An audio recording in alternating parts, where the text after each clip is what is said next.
And as we've been talking about, having these fellas on and been featuring their music here on the program, 3 members of Earth, Wind & Fire and very integral members of the band Earth, Wind & Fire, they have recently released a CD in tribute to the catalog of Earth, Wind & Fire songs. It's called Devoted Spirits, and we want to thank the guys for being patient. We hooked everybody up, 3 different locations, and we welcome to the WVOF audience in the upper room with Joe Kelley, Larry Dunn, Sheldon Reynolds, and Maurice Pleasure. So how you doing, guys? Hey. Yeah. Well, everybody's here, and, I got to thank you first for dropping us an incredible CD from you guys. So thanks. You've been loving it. Yeah. And let me first find out, we got 3 people calling in. Where's everybody? I'm on Mars. Okay. How's Mars? Right. Right. That was Sheldon Reynolds. Right. Seattle, Mars. Right. Yeah. Well, this is Sheldon. I'm in Seattle. And nobody wants to move there anymore, right? Right. And no mountains, no natural wonders, nothing to see. Don't come here to close. Right. So how about you, Larry? Where are you from? Larry Dunn. I'm calling from Los Angeles. Okay. All right. And also Maurice Pleasure, originally from From Atlanta, Georgia. Yeah, but made some hay right here in Connecticut, right? You're originally from Connecticut, right? Okay. Still there. Well, anyways, we'll continue along. We've got a couple of the guys. Maurice. Hey, Maurice. So let me actually ask you about the idea for putting together this great CD. Where did it first start? Actually, I can't hear Mark, but if he's there. Are you there, Mark? I am still here. I'm hearing Joe. Okay. I have to speak up a little bit, though. Yeah, actually, this is Larry speaking. Actually, this was the brainchild of Sheldon and Morris, and they pulled me in a little bit later. Mm-hmm. So I'll let Sheldon and Mo take that over. Okay. Actually, me and Morris kept talking about it for, I don't know, probably a couple of years. Just envisioning what it would be like, and just yak. My wife finally said, why don't you stop yakking and get busy and do something about it? So that's why it exists today. Now you guys definitely, integral members of Earth, Wind & Fire. Now, taking it to your own interpretations of the music, what is that revisiting those songs? And well, I think the idea, at least from my perspective, was that we were wanting to reignite that love that we all felt about their music when they were first starting out in the alcohol heydays, and continuity of, for lack of a better word, the execution of what they were doing. It was a lot of continuity and a lot of love and a belief in what they were actually playing. And we felt, like that would be something to really touch on, because that's what we loved about it most. And then bringing Larry in really confirmed it, because he showed us what we were hearing, but we couldn't always figure out how it was being done. And then he just put that magic of what he had done in the beginning and just showed us, this is the icing on the cake right here. Right. Done it without it. So, what song on the record do you feel you changed the most and you're most happy with? Do you have any in particular? Anybody want to take? Go ahead, Sheldon. Yeah. I don't know. We changed so many of them. Yeah, I know, right? I mean, it wasn't like a calculated effort to change anything. It was just, this was our interpretation, as you said, and we just let it happen. Sometimes when you're doing music, you can't always sit there and try to calculate it, because then it starts to sound that way. Right. Most of the music, was there when I come in, and there's been so many reviews, and thank God they've all been just really great. Right. But everybody basically started out like, why do you need another? But then once you heard the direction it was going in, very quickly put all that to rest. And from Ages here, they did some great stuff. The way that they flipped around faces and had that straight ahead swing going on it. God, Can I Love Sunshine with the kids, with the rap in it. Of course, now September, that's just totally, a lot of people are just gravitating towards that, because mostly Sheldon with acapella vocals and stuff, and then you got stuff in there with the Sounds of Blackness, Ronnie Law, Daryl Law. It's just, it's really done well, and I just think a great tribute to Earth, Wind & Fire and what that's all about. Also, I was going to say, I think partly what gave us the name Devoted Spirits is that there's a similar spirit between the three of us as far as the love for the sound and the dedication to making sure it was executed at the highest level. We learned from Larry and the guys before us, Al McKay and Maurice, everyone else, but at the same time we had started planning it our own way, but it was still with that same love they had originally done it with. And we came together and like, what do we call this? Based on our time put in and everything and work and effort, it seemed like we were devoted spirits, and that was what we felt. And Larry being the most of those spirits, all having been there from the beginning. Mm-hmm. Now, before we take a listen to some of the great music off of Devoted Spirits, we should drop some website addresses so people can go and get the CD. We got Thump Records, right? Yeah. DevotedSpirits.com. Okay. And you can go to Authentic Hendrix. Okay. Wow. And Amazon.com, I believe. Yeah. So it's out there for everybody. If it's not in your local record shop, just tell them and they'll get in contact with distribution to get it in the store. I'm going to go in there and talk about it. Yeah, that's right. Yeah. Anybody wants to, just get some shout outs, let us know some feedback on what they think or going on. We've got LarryDunn.com. And what's yours, Mo? MauricePleasure.com. And Sheldon, yours is SheldonReynolds.com as well. You're right. So everybody's covered right there. And we should take a listen. Actually, you spoke a little bit about September, segueing into Mighty Mighty. Listen to this with the great members. And we have on the line, and we'll be coming back and talk with the fellas, Larry Dunn, Maurice Pleasure, and Sheldon Records, the CD Devoted Spirits. And we'll give a listen to it right now. Medley of September into Mighty Mighty from our special guest this afternoon, Devoted Spirits. And, co-host of our show, G. Deso, she used to dance to a lot of Earth, Wind, and Fire cha-chas and ballroom dance competition back in the day. Yeah, so you got it going right there. And Larry Dunn, Sheldon Reynolds, and Maurice Pleasure. So we want to thank the gentlemen for stopping by. Thank you. Yeah, we were talking about the history of Earth, Wind, and Fire a little off air, and Larry starting back in 1971 as a young cat, right? Pretty young, 17. Yeah. Because Philip and I grew up together in Denver. So I first met Philip, I was 13. And by the time I was 15, we were playing 7 nights a week in the 21 and over club. Right. So how big was the band back in those days? How many pieces? Do you remember? It was 9, the original 9. Nowadays, 1, Fred White, Al McKay, Berdine White, Philip Bailey, Ralph Johnson, Johnny Graham, Andrew Wolfo, and Ralph Johnson. Right. Maurice. And everybody knows that. Yeah. Founder and leader. So how's he doing these days? I think Sheldon saw you about 3 weeks ago, 3 weeks ago. Oh, okay. Nice. He's great. Working on a play, evidently, for about Earth, Wind, and Fire. Right. Nice picture, you guys, in the inner part of the CD. So. Oh, yeah. That was taken at the White House. Oh, okay. Cool. 6 years ago, something like that. So God have music with that man. Right. So Larry, of course, an original member of the band, Sheldon Reynolds and Maurice Pleasure joining at a little later time. How did you guys, Sheldon and Maurice, gravitate towards working in Earth, Wind, and Fire? You want to go first, Mark? Yeah, well, Philip Bailey brought me in the band in 93. And they were, the band was coming back together again. They had, I believe, 4 original members, and they needed a keyboard player. He called me. George Duke had recommended me, and I came down there and met Sheldon and all those guys. And I guess they liked me. I stayed for eight years, and it was a blast. Now, Sheldon, how about yourself? At the time, I had been working with the Commodores and met Maurice via his sister. I contacted their office and my tapes down, and eventually actually met Maurice at the studio that the Commodores were working in. And we stayed in touch, and I started working with him on different projects. One thing led to another, and he finally said he was putting the group back together and asked me if I wanted to be part of it.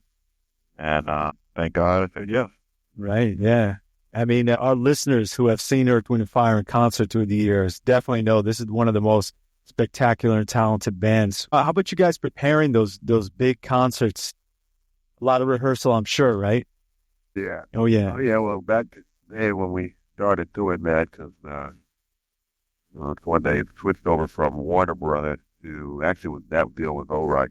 By the time me and Philip got in, ended up looking for a deal, and Clive Davis had flown out from the East Coast. I guess they'd heard about it, and came out with a couple of his boys, and we played for about 45 minutes. And then about 3 days later, I remember Maurice calling us up and saying, "Hey, we just got signed to Columbia Records." And so we did the Last Days of Time album, and we would start, rehearsing for we were always rehearsing, for the gigs and stuff. And then, as it got a little bit bigger and spread, worldwide, we did serious rehearsals. I mean, one room we'd have the rhythm section. We'd rehearse for 2 or 3 weeks. The other room would be the vocalist. They'd rehearse. And then I believe it was about 75 or so when we actually pulled in Louis Satterfield, Don Murray, Michael Harris, and Romley Davis, who were now known as the Phoenix Horns. Mm-hmm. And we would just serious rehearsals. I'm sure it was the same when Sheldon and Maurice was there. We never came out. Well, yeah, production rehearsals, because Larry can attest to back in the day, and even on the tours we were doing, there was magic involved. There was a whole lot of lighting cues, dancing, a lot of choreography, and it took a lot of time to get all that stuff to just fall into place. We had to like doing it. Incoming missile. We rehearsed quite a bit. I was music director for 7 years, so a lot of times I was in charge of, receiving some order to. Yeah, Maurice would make us play the song 25 times each. A little ruler, he had a ruler to clap our hands. Yeah. Now, I mean, you guys have toured all over the world in different situations, but how back as Earth, Wind, and Fire, were there any other bands during the day when you guys really were touring a lot that you were always keeping an eye on and kind of friendly competition? Friendly. Otherwise. I love what Chris Rock had said, which is really true. And it's kind of sad about, some of that garbage that's going on today. He said, back in the day, you never heard no story about the Four Tops getting some guns and going after the Temptations. Right. Grabbing their Uzis and trying to find the Commodores. I mean, so, we used to play them festivals and stuff. And to us, we were all fans of each other. I remember we were doing a big festival in Baltimore, somewhere on the East Coast. And we knew that Stevie Wonder was going to be on. And so back in those days, what you would do is just try to make sure you had the limo or the ride or whatever. In the early days, we were driving station wagons. Right. To make sure you got to the venue at the right time to see who you wanted to see. Uh-huh. Yeah, so the band developed mutual respect, the Funkadelic. I remember one time they kicked out Natural on You Know What, they grew way back in 73. Right. We still had Jessica Cleaves was in the lineup then, Ronnie Laws, Roland Bautista. And this was right after Last Days. It was cool. We were doing our, what would you call it? More, kind of jazzy, light. Right. We were a little like funk light. Okay. George Clinton and the boys with the diapers and stuff. And they hit that good old heavy on the one African groove. For about 45 minutes. And that wrapped that up. And after that, but I always loved him for that. I talked to George Clinton when I was working on Foley's album, and he said, "Man, I remember we kicked y'all's butt." He said, "But after that, you guys got so big." But I got to tell him after that really gave us incentive to start working on our grooves. So right. We enjoyed for that. They were serious groovers. Yeah. Hey, Larry, speaking of Foley, a couple months ago, he came in the studio here. He performed live on my show for like 3 hours. Oh, yeah. Foley's. Yeah, he drove like 3.5 hours and just came. Yeah. So I cut somebody off. I apologize. No, I was going to say, like Larry said, there was, and back in those days, there was definitely a healthy envy of both bands. Having played with the Commodores, I can say that I think as well. Right. But it was all in the healthy respect, because every band wanted to be Fire, no matter who they were. Yeah, amazing band. And the music from our three guests who have been original members, and other members at some points during Earth, Wind, and Fire's legacy. Devoted Spirits is the CD. We have Larry Dunn, Sheldon Reynolds, and Maurice Pleasure. And let's drop another song off the record and then come back and speak one more time with the guys if they have time. We've got Faces queued up, and this is available on Thump Records. And we'll give the websites again, devotedspirits.com. You can keep up to date and contact. Hey, you can tell the difference between West Coast and East Coast interviews. West Coast, they be going to something like Sunshine or something. So they go straight for the jugular. Right. Okay. So you can get all the information about the band at the website, and also you can. They'll hopefully, we'll talk maybe if the band's going to do some more shows. I'm sure they're looking to get out and play. But also the other websites, LarryDunn.com, MauricePleasure.com, and we've got Sheldon's website. Sheldon, can you give that one more time? SheldonReynolds.com. There we go, SheldonReynolds.com. So we'll drop Faces and come back and speak more with the guy. Sheldon was going to town right there, right? Uh-huh. I said Sheldon was going to town with that guitar solo there. Man, I was paying tribute to my hero. Right. Mr. Hendrix, right? Right. Yeah. So being out in Seattle and with the Hendrix legacy coming from there, going strong. How many guitars do you actually own? Don't say that. A couple little ones, a couple big ones. No, I don't. I don't even count. I approximately 20. 20. Okay. Something like that. But I basically play two. Right? Both of them in track. So we were talking to the guys that earlier this year they had the NAMM festival out in California. You guys participated in that, right? What went down for you guys? What were you out there for? Well, basically looking at all the new toys. Right. And, we did a couple things for IK Media, Dean Markley, Strain. Did a couple of jam sessions. Really a lot of fun because we had Ricky Lawson and Bobby Watson playing, and of course the three of us.